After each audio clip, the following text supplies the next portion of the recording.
House Republicans twice blocked the release of a potentially damning report from the House Committee on Ethics about former Representative Matt Gaetz on Thursday, burying sexual misconduct and drug abuse allegations that had in part derailed his push to be confirmed as President-elect Donald Trump's Attorney General.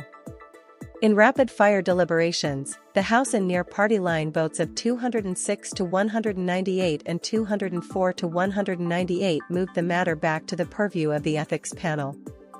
Representative McClintock of California was the lone Republican to cross the aisle and double down in voting with Democrats to open the scandal to the public.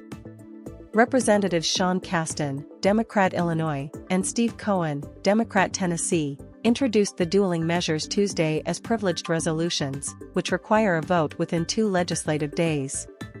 Casten's demanded the release of the report, while Cohen's required both the release and preservation of documents. Resigning from Congress should not allow members to avoid accountability for allegations as serious as those faced by Matt Gaetz.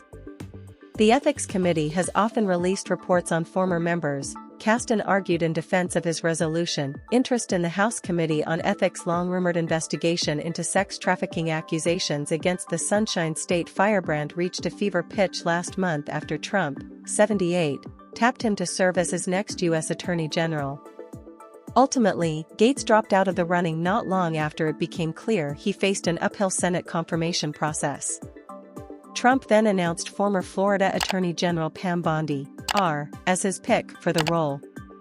Prior to Congress's break for Thanksgiving, the Ethics Committee met for a vote but opted against releasing the report despite the complaints of Democratic members of the bipartisan panel. While the panel did not confirm what they were voting on, its chairman Michael Gaetz, Republican Mississippi, and ranking member Susan Wild, Democrat Pennsylvania, dropped strong hints they were mulling the potential release of the report.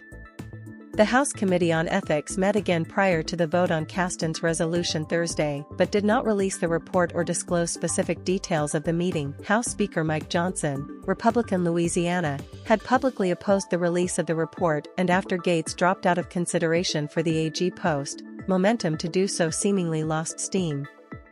Witnesses had allegedly come forward to the committee with accusations that Gaetz paid for sex with 2 women and had sex with a then 17-year-old over 7 years ago, according to multiple attorneys. Gaetz has strenuously denied wrongdoing. He had roiled many of his Republican and Democratic colleagues in Congress alike last year by spearheading the effort to oust former House Speaker Kevin McCarthy, Republican California. Accusers had alleged that Gaetz sent Venmo payments in exchange for sex. The intercourse with the then minor allegedly took place at a party in July 2017. One of the accusers claimed to have witnessed Gaetz in flagrante delicto with the minor, according to Orlando-based attorney Joel Leopard, who represents the 2 accusers who weren't minors at the time. Leopard indicated that the witness said her understanding was that Matt Gaetz did not know that the 17-year-old was a minor, and that when he learned that she was a minor, that he broke off things and did not continue a sexual relationship until she turned 18, ABC News reported. The Justice Department had investigated the claims against Gaetz, but ultimately declined to press charges against him.